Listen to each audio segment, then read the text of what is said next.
have an affinity with nature which is entirely emotional. I feel a tremendous charge when I'm walking in nature, and I have the wild grasses around me, the wild wheat and the wild flowers, and I'm never happier than when I'm painting that.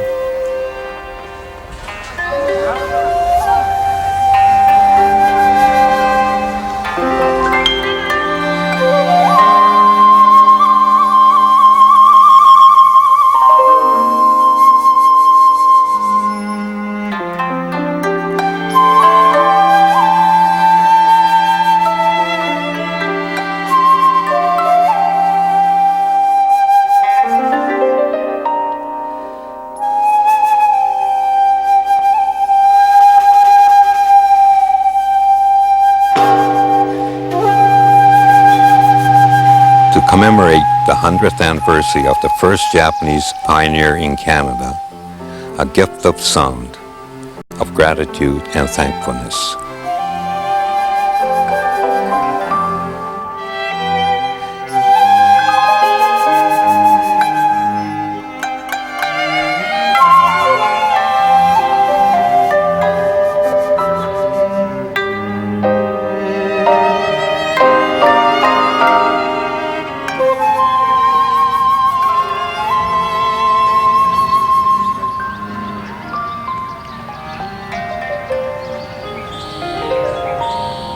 You hear that red-winged blackbird. You know what they're singing? They're singing, "I see you." Hear that? That's exactly how it sounds. That's it. You know, this natural setting, I often think of how different it is from the natural setting of my prison camp, and that was built on a level area with not a chance of anything growing. It was almost like built on cinders, with not a tree, not a shrub, nothing, absolutely flat. It was, once in a while, going to work to the shipyards, we'd see in the window of a house one little flower pot with a little flower. It would give me a little charge. Well, our camp was just full of nature. We were up in the Rockies, and it's a total contrast to your story. In my case, nature became absolutely meaningful because when your own country turns its back on you, there's nothing to rely on. You become somebody almost floating in air and trying to grapple and get some stability, and especially a child, about 13. And for me, nature became the solace that I could hang on to. Most POWs can't really put it out of their minds, and it comes up in so many different ways. But it's been a very positive thing in one sense, that it's given me a sense of value to each day, each moment. All I have to do is compare what my day today looks like compared to how it was one day there, and suddenly I'm in heaven again. I live each moment, and each moment is precious, whether it's a question of something I eat or a walk I take or a thing I'm painting.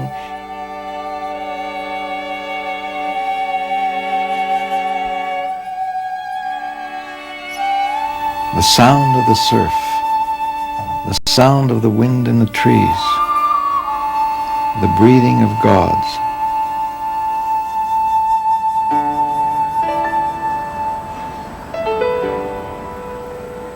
The practice of architecture is, to me, like trying to climb Mount Everest. And that's the beauty of architecture. The magic of life happens where three natural elements, land, air, and water, come together. It's fascinating when you think about it in the English language. L for land, A for air, and W for water.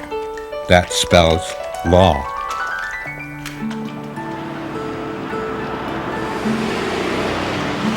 As a child growing up in Vancouver, my life was extremely simple. That's because I had decided to be an architect at the age of 4.5. That decision really made life very simple. I had to go to kindergarten, to public school, to high school, and to university. And so that's what I was going to do, and so life was laid out.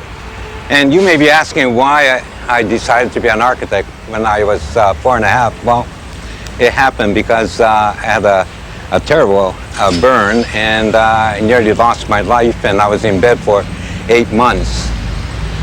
Now, while I was healing, I used to look out the window and see a construction going on. Once in a while, a man used to come around here, and I think he had a pipe and a roll of paper, and he used to unroll it, and everybody would gather around, and he would be giving them instructions, and the construction would go on. And I thought, well, maybe somebody thinks about buildings, and I wanted to be a person who thinks about it, not the person who builds it. Before I knew it, I was right in the middle of a war I hadn't planned on, hadn't been trained for, hadn't been prepared for, and suddenly I was in the front line and I was fighting.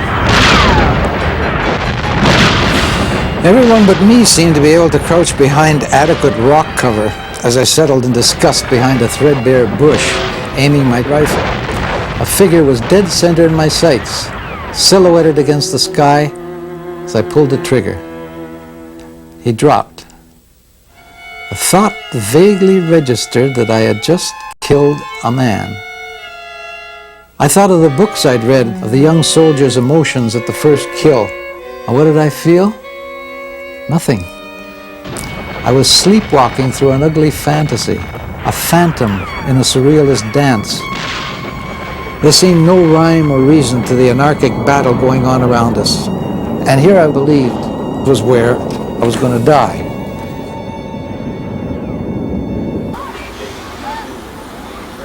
I was here until about age 12 when I had to leave school.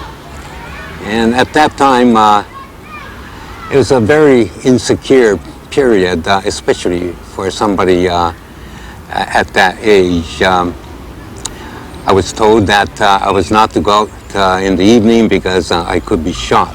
And I used to say, you know, what? Be shot in Canada? And shot because you're a Japanese? I just couldn't believe it, but I was told that that's the possibility.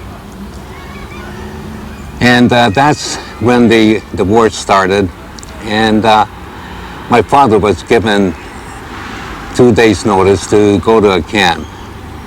And it's the first time that he pulled me aside in the shop and said, Raymond, you know, I'm going to speak to you, man to man. I'm given this notice to go to a camp, but I'm going to resist because I came to Canada for democracy, for individual rights, and Canada has gone to war on that basis, and now I have to fight the contradiction. And he said that there was no other way.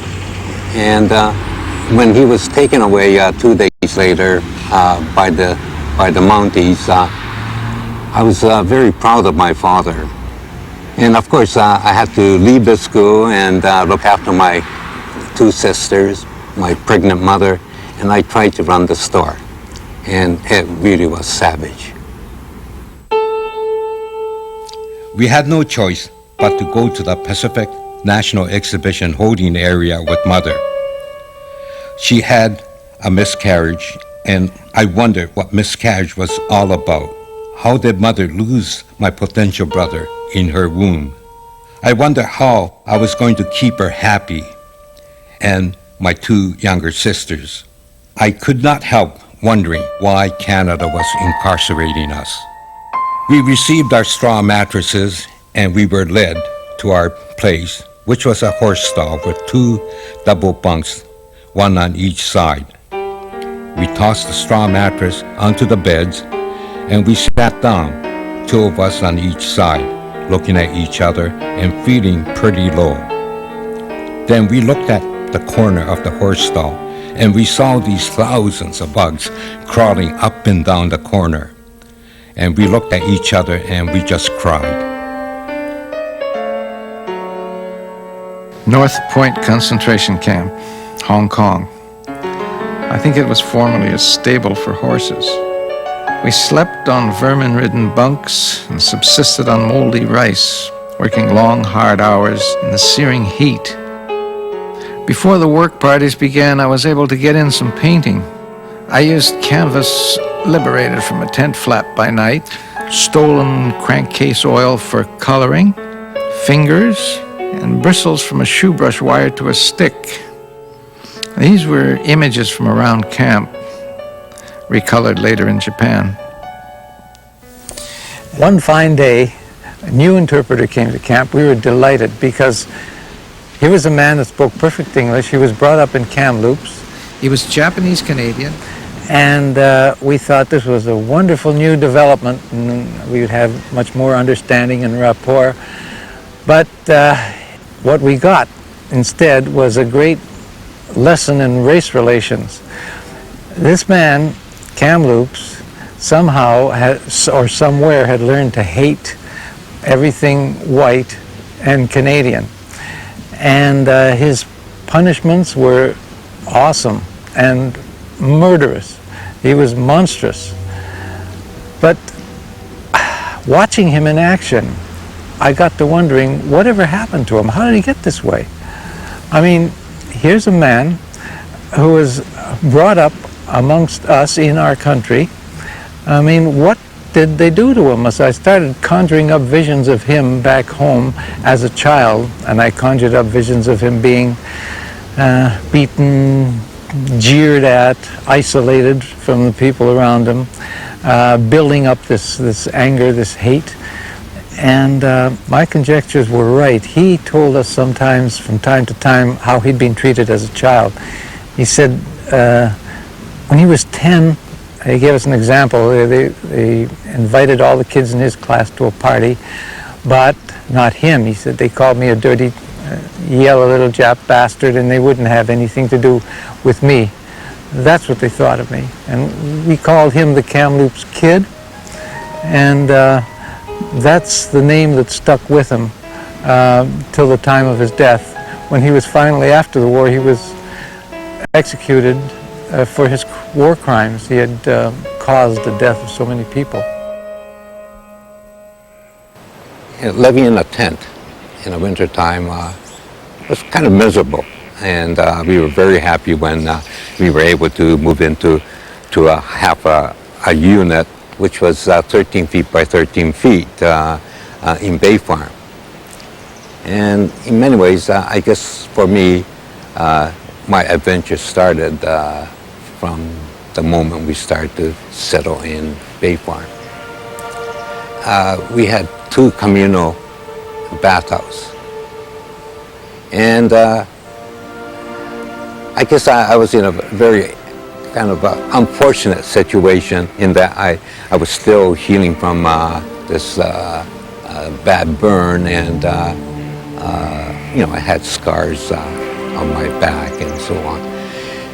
And so when I go to the bath, the kids, and not only the kids but the adult, used to taunt me, and so I felt I was getting attacked from every side. Canada turning its back on us, and then my own community is sort of not understanding, but being almost vicious. And so I thought, well, I prefer to take a bath somewhere else. And so I started to build this. It didn't start as a tree house, but a place to see if people were coming. And when nobody was around, I would jump into the river and take a bath. And this continued, but as it continued, this structure started to evolve, and I used to go and borrow some lumber from the lumber yard, and the man was good enough to give me that, and I was working as a carpenter's help, so I had nails and a hammer that I was able to borrow, and this is how the the treehouse evolved.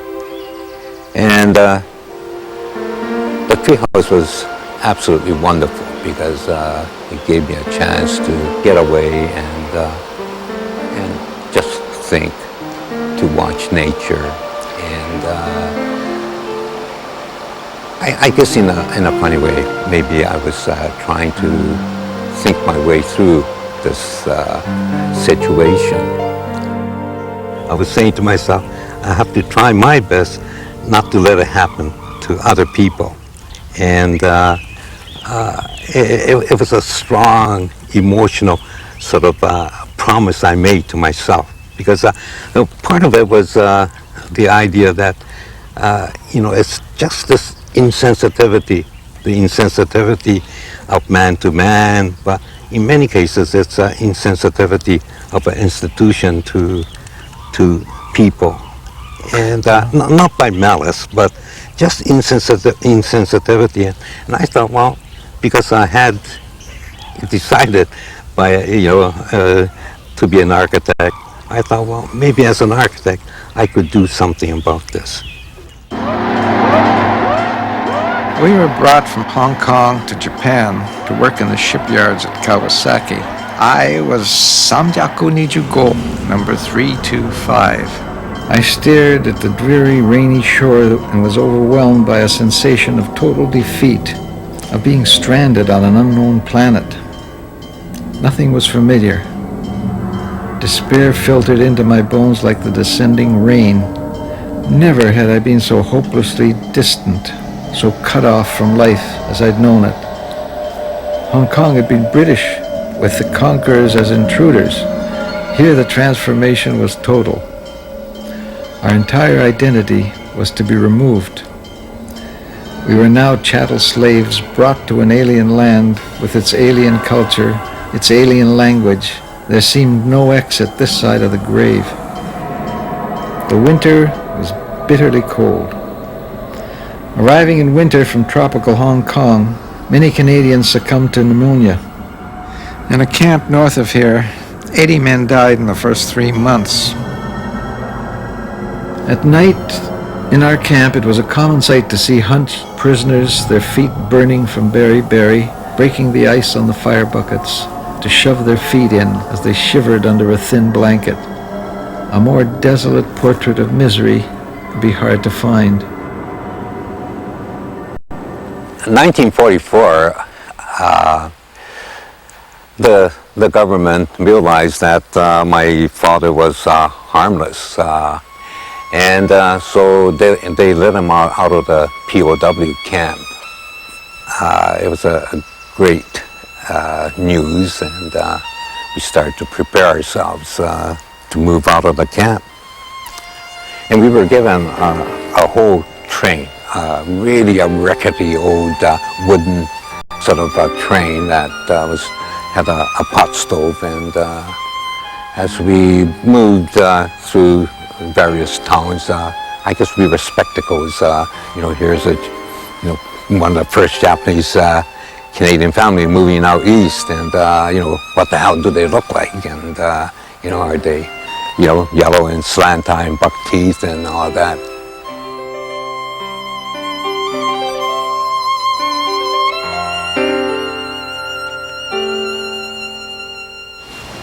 August 15th, 1945. I knew it was finally over.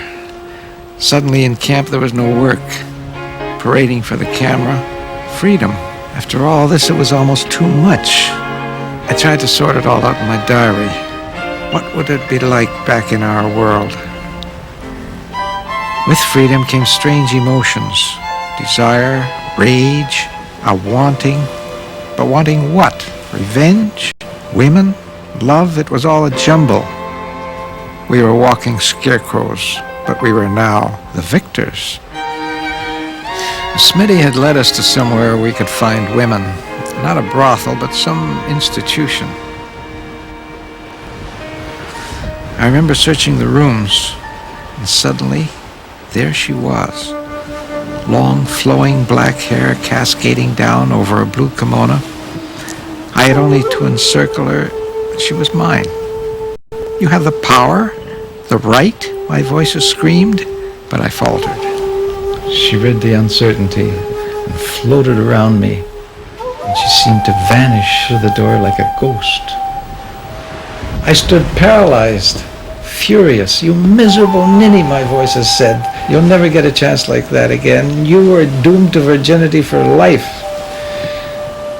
I walked over to her table to see what she was working at. Oh my God, an art student, at work on a half-finished painting. I looked at her work and grimaced. Rank amateur, struggling timidly to master the rudiments of light and shadow. I seized her brushes and set to work, correcting her errors.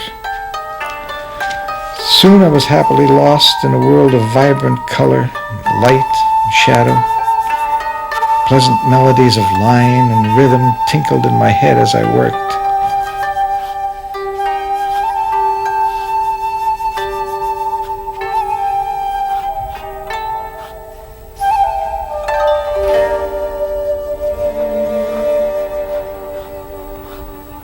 We were joined, this lovely girl and I, enmeshed in a spirit of sensual play. Our love was being consummated in a language of color, light, spirit. At last I laid aside the brushes and surveyed the result. I smiled, envisioning her face. "Surprise, Madame Butterfly.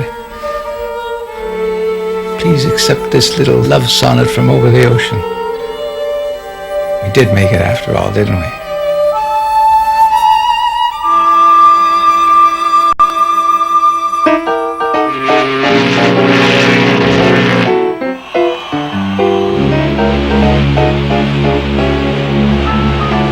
Word had it around town that a very multi-talented fellow by the name of William Allister was about to descend on Montreal. And the comments were very favorable.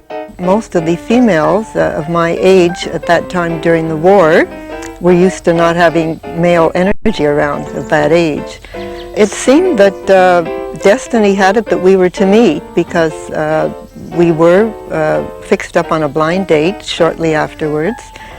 And yes, he did turn out to be handsome, and he was charming, and I really there was a definite attraction right from the beginning.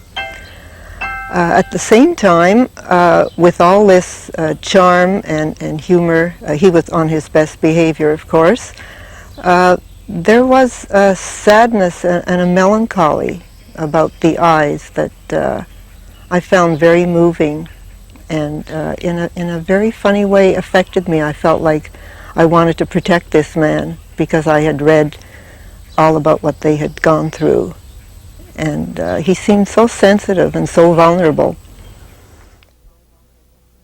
There was a point in time I came to the conclusion that I would fight for all this negative things, in life, like fight for democracy and fight for the fragility of democracy, and fight for nature, and fight for justice.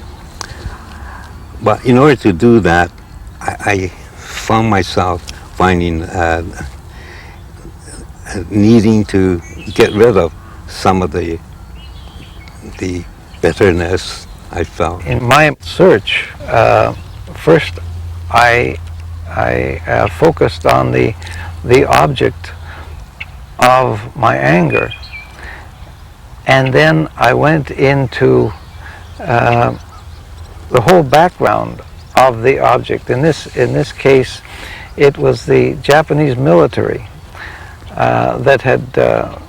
that my emotions were directed at. Then I went into the whole history of the Japanese military, where the spirit came from, all the historical circumstances that produced these events, and then my Buddhist understanding gave me a realization that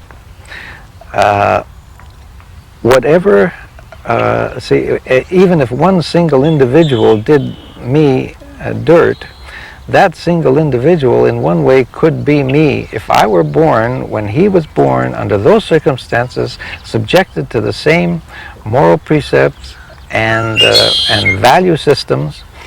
I could do exactly what he was doing. And maybe that's the difference, I guess. You were facing a clear enemy and that you have to resolve. I was facing my country and how do I resolve that? And you cannot, you just cannot hate your own country.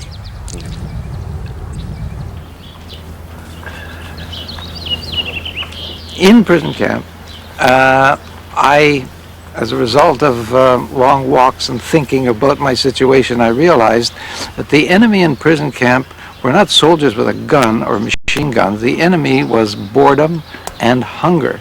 And I decided to fight those in my own way.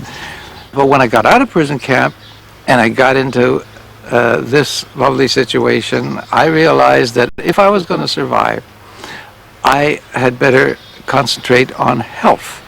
And health involved studying my body, the meaning of diet and exercise, to counteract a lot of the physical problems I was facing.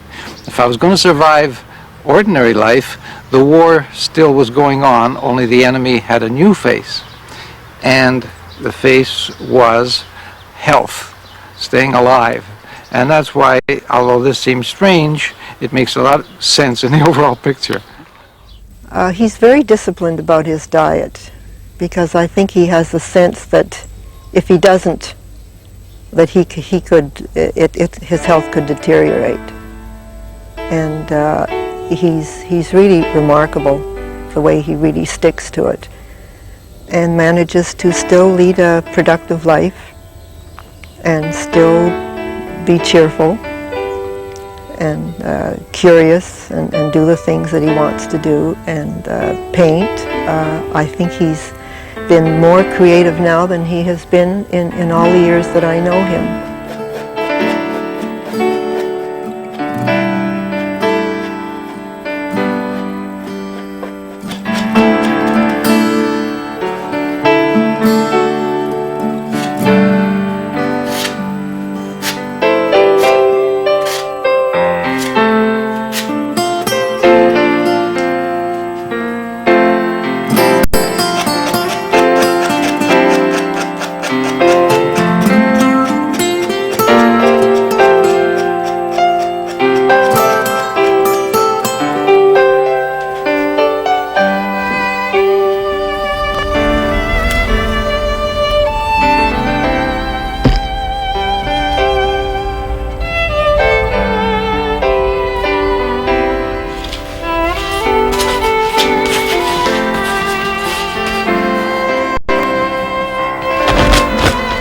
I take the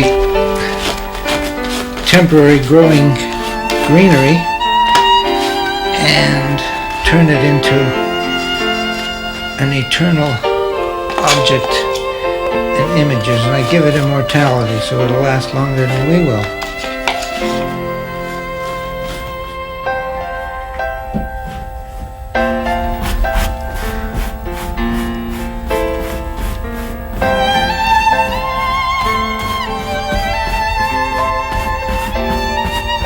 Yeah, well that just about does it for the snow. It's almost complete.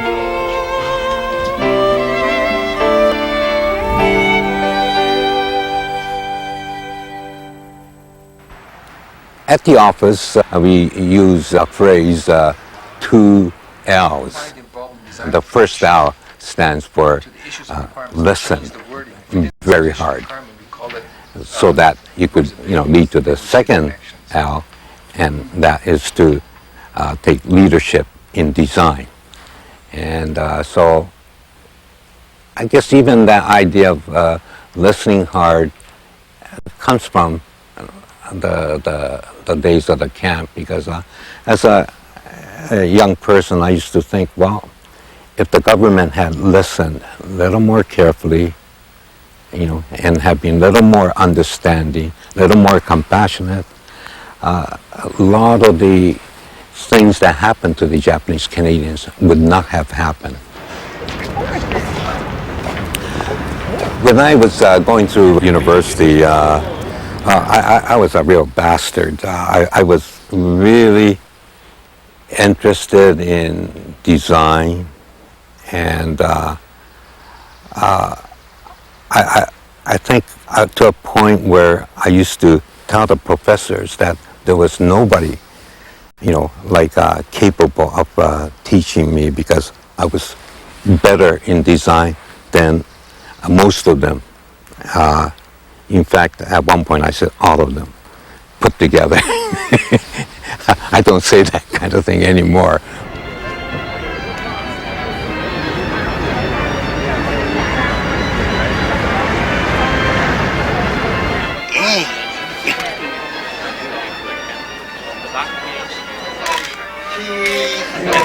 That's it. And another. You guys have jackets. Oh, Good. thanks. Tallest in the back. Raymond Moriyama believes that the spirit is a prime element of reality, and he has devoted his life to the creation of places where the spirit can dwell and flourish and soar.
In 1958, when I started my practice of architecture, I was bluntly told by my professor that I would be a total and miserable failure for 4 reasons.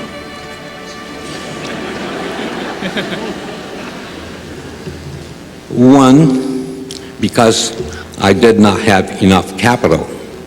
Well, I thought $392 was a lot of money. 2, because I was too young. 3, because there was a recession. And finally, he said, because I was an Oriental. A Canadian, yes, but an Oriental of Japanese ancestry. He told me that I would be clawed apart in business, especially for this last reason. Perhaps, I thought, but I had more faith in Canadians and in Canada.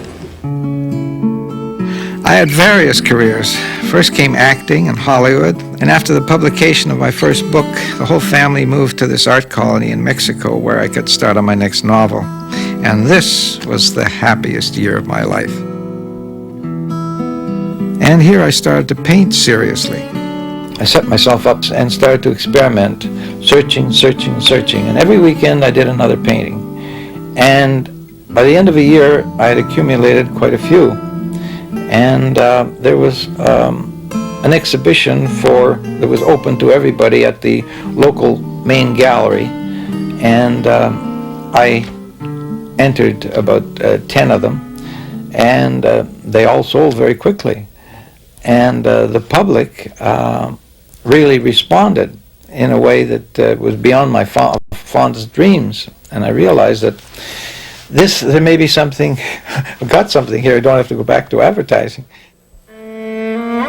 Will had always said early in our relationship that somehow he knew that he had to get back to Japan. I don't think he understood in what shape or form or even when. But he was very eager to share the site and all these places he had been to with me, and to see Japan under peacetime circumstances. When I returned to Japan, my fellow POWs thought me balmy. What in the world was I doing returning to a country that held so many nightmare associations? I had my reasons, mad as they might be, but strong enough to bring me back across the Pacific. I knew I must return, not only to Japan, but to the scene of the crime. Camp 3D in Kawasaki, back in the shipyards. To my surprise, the Japanese didn't try to sweep me under the carpet. I was given the VIP treatment. Nothing hidden. They even made it a media event. A special limousine came to collect us at our Tokyo hotel and drove us in state to Yokohama. We rolled into the shipyards toward a welcoming committee of top brass, a sort of triumphal re-entry. The man who gave the order for this reception, I later learned, was a survivor of Hiroshima. I felt like the pilot in Shogun arriving in Japan a prisoner marked for death and ending up an honored guest in the halls of the mighty. This exalted treatment was accorded us not only here, but throughout our stay, from the highest to the lowest, in homes, shops, or in streets. Well, I'm looking for familiar signs. I'm not finding very many. All I meet here are ghosts. A lot of ghosts wandering around here. Probably as lost as I am.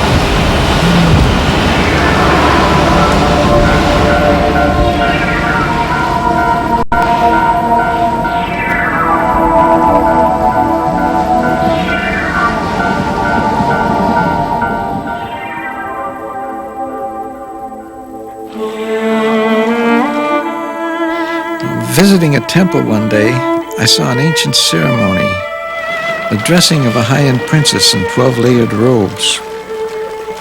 And as I watched, there came a flash of knowing.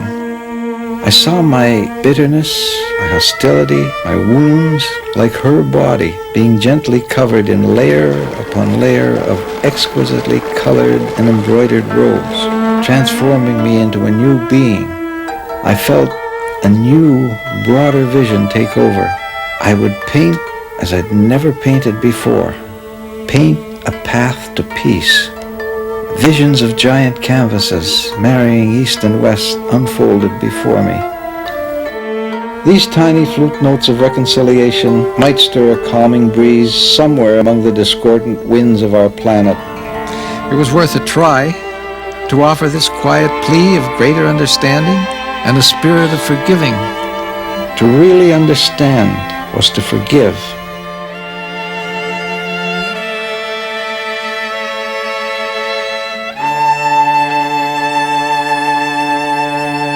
In 1975, I took a year out and followed in the footsteps of Buddha. And a Hindu leader lent me these elephants so that I could go and visit the place where Buddha was meditating. This one is a family of Sherpa.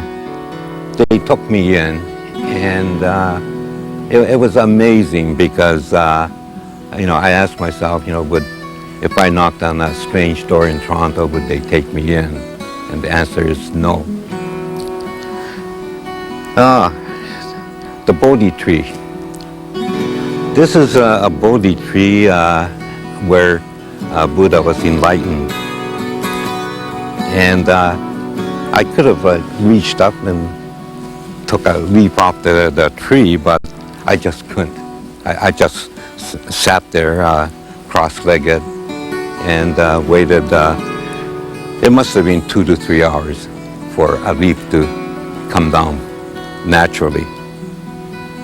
And that particular leaf I've carefully put between pages in a book, and when I returned to Toronto, I presented it to the Trungpa Buddhist church.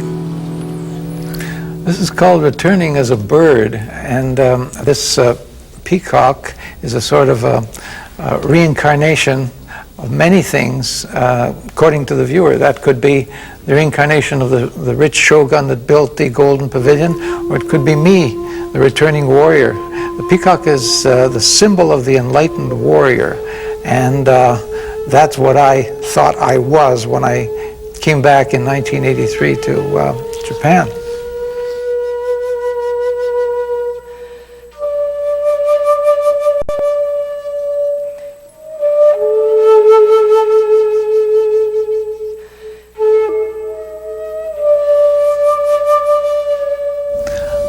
In this one, I'm trying for a certain mysterious element, ghostly element, suggested by these ancient No characters. And I wanted to take the No theater characters, which started way back in the 12th century, and bring some of their ancient glories coming through. You've got the masks of the No theater and the musicians, like the Greek chorus on the stage, and the tree element in the background. And this is a kabuki character, came later, close to 16th, 17th century, but I combined them all in a sort of a dream-like effect. Well, that's very interesting. You mentioned this kabuki, because kabuki was a source of inspiration for me for the Canadian Embassy Theatre. Really? And there the attempt was to take the very early kabuki theater, which took place out in the open field, under trees, under the stars. And so when one walks into this theater, you'll see fiber optic stars and metallic trees, and it has that quality about it. In many ways, the Canadian Embassy is a treehouse. The main entry into the Canadian Embassy is on the 4th floor, like a treehouse. Yeah.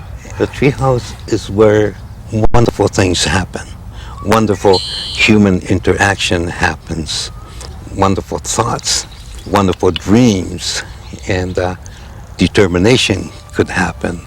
And so, in many ways, because the entrance is on the 4th floor above the trees, you get the sense that you could just walk over the trees and have the sense of Canada that you can't achieve anywhere in Tokyo. And if the Japanese look at it, they'll see Tenjin-chi, triangle, the top for heaven, Jin, the middle space, the 4th floor as people's space, and the lower floor as Chi, the earth. This is the Canada Garden. It is on the 4th floor, and what we have tried to do here is to introduce people to Canada, its openness, accessibility, and interesting character, not by people, but with geology. We take people from the Atlantic through the Shield to the north. It's interesting that the Shields are one of the oldest rock surfaces on Earth, and we think of Japan as a very old nation, but in terms of geology, Japan is very young. Here we use rocks and sand to articulate in miniature the Japanese landscape. And if we look at it very carefully, there are rock arrangements of different colored rocks to make a pattern. And the whole garden terminates with a large rock that's split. The split is not to show the split between the two nations, but the two nations coming together.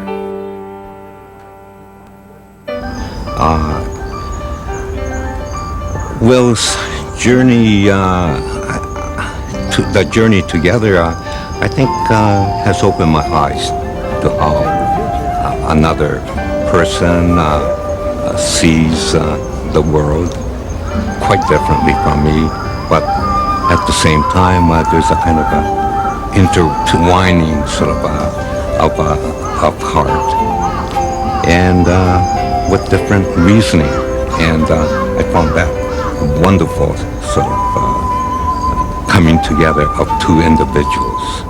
I liked him very much from the first time I met him, and we sort of took to each other. I liked the spiritual side in him. It's something I look for in the people I run into, and he had a deep spiritual side that I really enjoyed. And then he started telling me some of his experiences that underlined this, his journey through India for about a year, following in the Buddha's path. I was very impressed by that. So I felt very close, a lot of rapport with him, and I felt he felt that with me.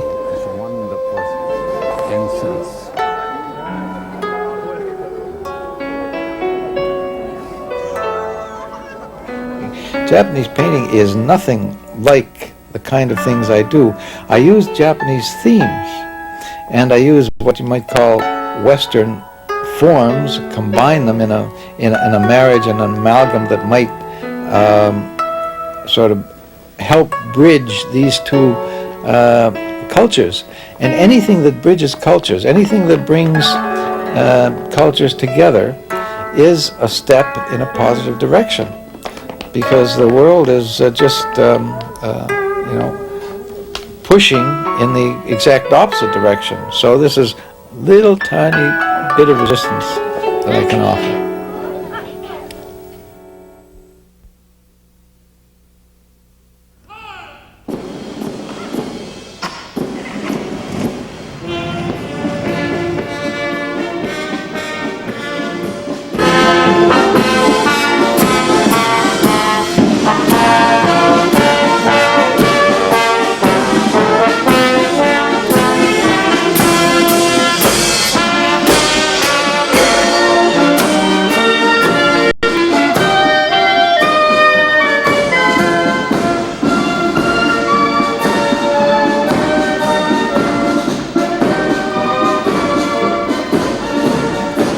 To retain hate only means continuing it. And where would it end? You can't continue to carry poison in the blood without infection.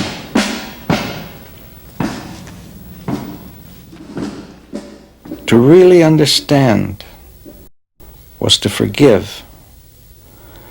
To understand that no one I know I must. has the corner on evil. I know I will. I hope I can forgive. Because I want to get rid of the poison in my mind, and I want to forgive.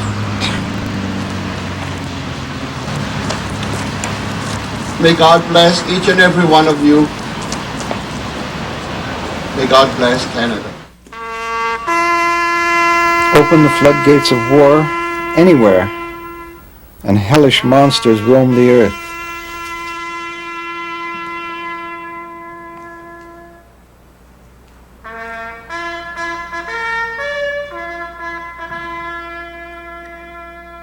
Quite often I think back and think that maybe perhaps the most important job I've done is to stop some of the projects. And I'm sure this doesn't go well with a technological society which counts on getting things done and, they have a product. But maybe in terms of long term, it's the thing that maybe you don't do that is important. And maybe this is the true understanding and compassion about life.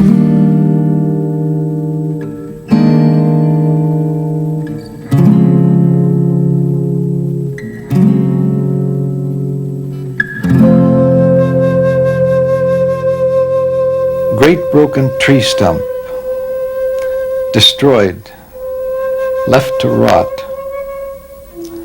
A green sprig appears.